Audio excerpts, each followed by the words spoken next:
saveur divine.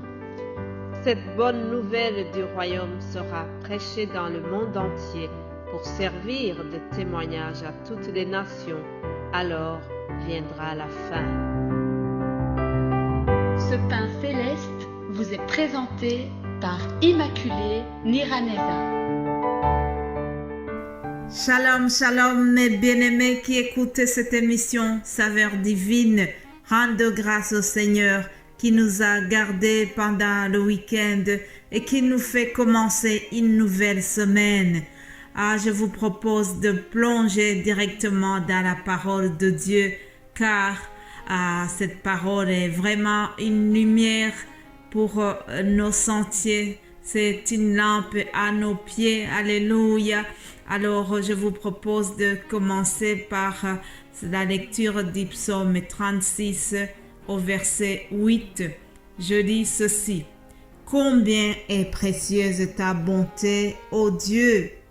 À l'ombre de tes ailes, les fils de l'homme cherchent un refuge. Il se rassasie de l'abondance de ta maison et tu les abreuves au torrent de tes délices. Car auprès de toi est la source de la vie.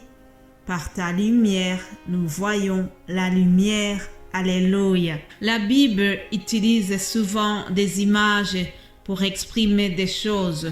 Ainsi, dans son psaume, David a pris l'image des ailes pour signaler, pour nous parler de la protection de Dieu.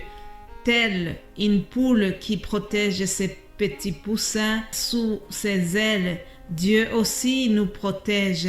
Entre les mains de Dieu, nous sommes en sécurité. Sous ses ailes, nous sommes protégés. Alléluia. C'est ce que David a exprimé ici en disant que à l'ombre de tes ailes, les fils de l'homme cherchent un refuge. Je ne sais pas là où tu cherches ton refuge. Est-ce dans le Seigneur ou dans autre chose? Il y en a qui cherchent un refuge dans l'alcool. Il y en a qui cherchent un refuge dans la cigarette. Et pourtant, ce n'est pas bon pour la santé. Ça pollue le temple du Saint-Esprit.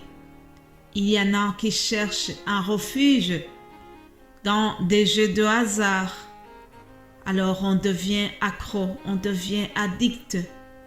Et il y en a même qui perdent beaucoup d'argent dans ces jeux. Mais, chers amis, la Bible vient de nous dire que celui qui cherche son refuge dans les ailes de l'Éternel est mieux protégé. Moi aussi, je l'affirme ce matin, celui ou celle qui demeure sous ses ailes, il est protégé, il est comblé, il est rassasié. Celui qui demeure sous ses ailes, il est entre les mains du Tout-Puissant. Chers amis, sous ses ailes, nous sommes dans une forteresse et Dieu va nous délivrer du filet de l'oiseleur. Il nous délivrera des maladies. Il nous délivrera de tous les pièges de l'ennemi. Sous ses ailes, tu découvres combien Dieu est fidèle. Sous ses ailes, 1000 vont tomber à ton côté, mais toi, tu ne seras pas atteint. Alléluia. C'est ce que dit le psaume 91. Sous ses ailes, il ordonnera à ses anges de te garder dans tous tes projets. Alléluia. Sous ses ailes, il nous rassasiera chaque matin de sa bonté et nous serons toute notre vie dans la joie et l'allégresse. Alléluia. Sous ses ailes, chers amis, il nous enseignera à bien compter nos jours afin que nous appliquions nos cœurs à la sagesse. Sous ses ailes, nous invoquerons Dieu et il nous répondra. Il sera avec nous dans la détresse. Ça, c'est la promesse de Dieu. En vérité, je vous le dis aussi, sous ses ailes, il nous rassasiera de longs jours et il nous fera voir notre salut. Au nom de Jésus-Christ, Amen, Amen. Voilà, chers amis, ça c'était une introduction pour ouvrir notre semaine. Et je voudrais continuer en vous remerciant.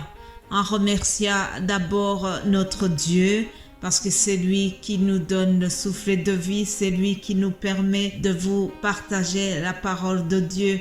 C'est lui qui nous donne la volonté et le pouvoir de faire son œuvre dans ce ministère Saveurs Divines. Je remercie également les frères et sœurs qui se dévouent, qui partagent les messages, qui les préparent et les diffusent dans d'autres langues. Que le Seigneur vous bénisse abondamment pour ce travail que vous faites bénévolement. Je remercie aussi vous tous les amis de la Saveur Divine, vous qui nous encouragez. Merci pour les messages que je reçois souvent de votre part pour m'encourager.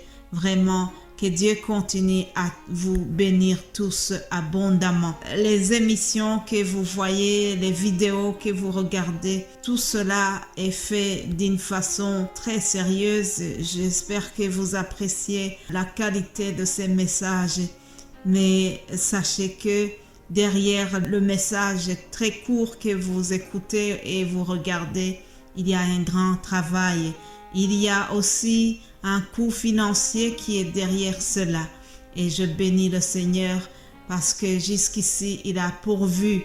Si un jour vous avez à cœur de participer aussi à cela et de servir Dieu de cette manière-là en contribuant à cela financièrement, vous pouvez me faire signe et Dieu vous bénira pour ce geste, j'en suis sûre. Je remercie ceux qui l'ont déjà fait.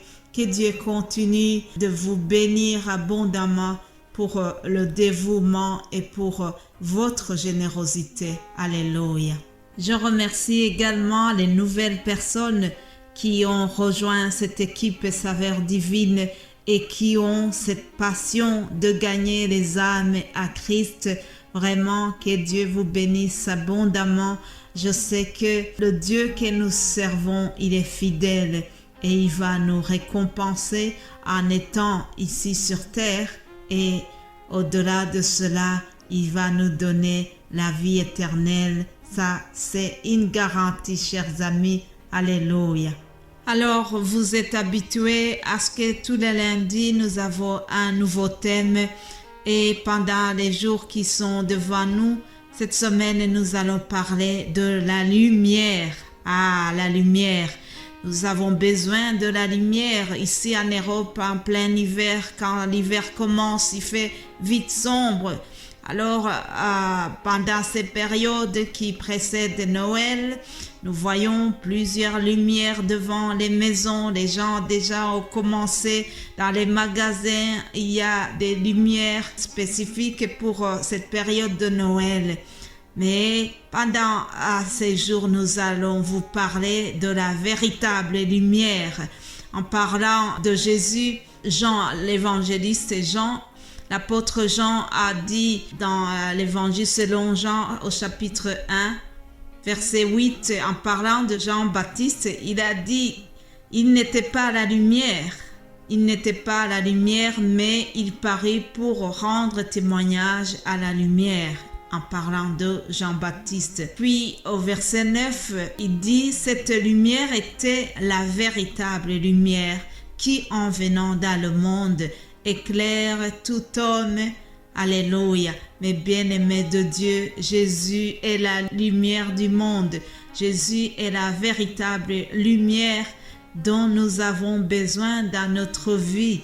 Jésus et la lumière qui éclaire notre vie lorsque nous sommes vraiment dans les ténèbres de cette vie qui nous pèse. Jésus est la vraie lumière et il veut nous éclairer au travers sa parole.